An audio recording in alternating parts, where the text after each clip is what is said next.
നമസ്കാരം. ഗോവിന്ദസ്വാമിയെ ജയിൽ ചാടിയതിൻ്റെ അന്വേഷണ റിപ്പോർട്ട് വന്നിട്ടുണ്ട്. അപ്പോൾ ആ റിപ്പോർട്ടിൽ പറയുന്ന പ്രകാരം ജയിലിനകത്തുള്ള ഒരു വ്യക്തിയും ഗോവിന്ദസ്വാമിയെ സഹായിച്ചിട്ടില്ല. ഒരു ഉദ്യോഗസ്ഥനും ഗോവിന്ദസ്വാമിയെ സപ്പോർട്ട് ചെയ്തിട്ടില്ല.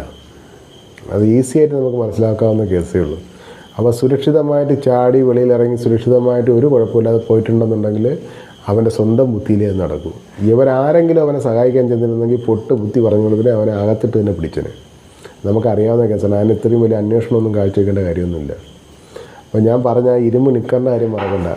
എന്തായാലും അവ അകത്ത് വന്നിട്ടുണ്ടല്ലോ. ഒരു ഇരുമ്പ് നിക്കറൂടെ അവനെ മേടിച്ചിട്ട് അവൻ്റെ പൂട്ടി ചാവി എങ്ങോട്ടെങ്കിലും ഒന്ന് എറിഞ്ഞതായി. അല്ലാതെ ഇവിടെ സാധാരണക്കാരനിപ്പം വിശ്വസിച്ചും മനസ്സമാനായിട്ടും കിടന്നുറങ്ങാൻ പറ്റാത്ത അവസ്ഥയിലോട്ട് പോയിക്കൊണ്ടിരിക്കുന്ന കാര്യങ്ങൾ.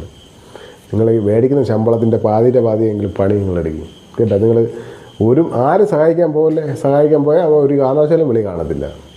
അവന് ചാടണമെന്നുണ്ടെങ്കിൽ അവൻ്റെ ഐഡിയയിൽ അവൻ ചാടി അവൻ വെളിയിൽ വരും. നിങ്ങൾ ആരെങ്കിലും സഹായിച്ചിട്ടുണ്ടെങ്കിൽ ഉറപ്പായിട്ടും അവൻ അവിടെ വെളിയിലെത്തുന്നതിന് മുമ്പ് പിടി വീണത്.